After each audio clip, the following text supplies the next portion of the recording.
saudara jaksa penuntut umum, jika taat, tunduk, dan patuh pada fakta-fakta persidangan, bahkan fakta persidangan itu merujuk dari ahli-ahli yang mereka hadirkan, dari bukti-bukti yang mereka hadirkan, maka seyogianya semestinya jaksa tidak perlu ragu untuk menuntut bebas kepada tiga ustadz kita. Takbir!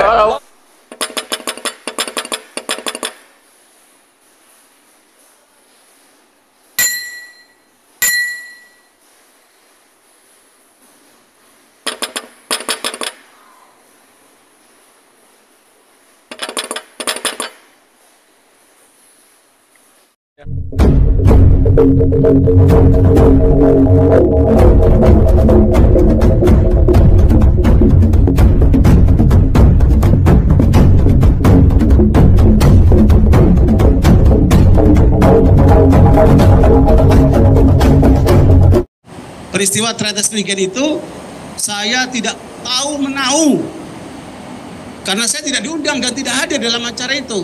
Acara apa itu? Saya juga nggak tahu. Karena itu majelis yang mulia sudah seharusnya tuntutan dan replik JPU itu diabaikan dan bebas demi hukum.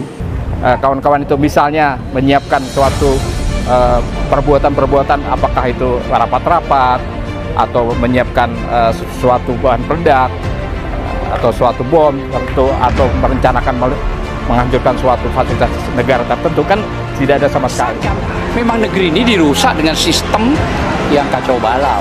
Saya kadang-kadang menyayangkan loh ya, kita sedang ada di posisi puncak, kita sedang bergelimang harta, tapi mata hati kita tidak jeli untuk melihat mana yang harus dibela, mana yang harus dipuji, mana yang harus disanjung, dan mana yang harus dibuang, begitu.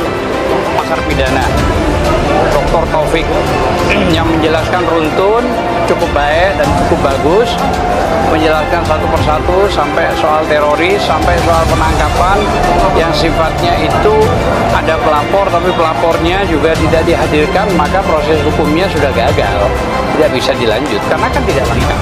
Bahwa kalau memang JI dianggap terlarang, semua orang-orang yang mau ditangkap silahkan beritahu kami atau panggil mereka. Karena kenapa?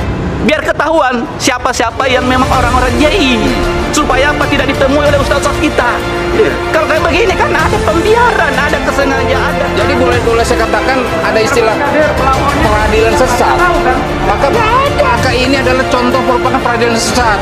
Dan ini korbannya adalah ulama kita, ulama besar umat Islam, ya, dengan secara serampangan didakwakan sebagai pelaku pidana terorisme.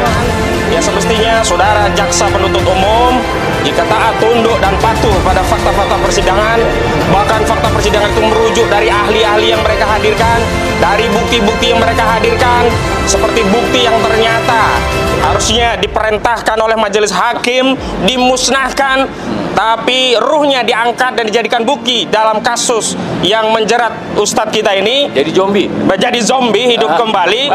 Maka seyogianya semestinya kalau jaksa itu tunduk, taat, dan patuh pada fakta-fakta persidangan, maka semestinya jaksa tidak perlu ragu untuk menuntut bebas kepada tiga ustadz kita. Takbir!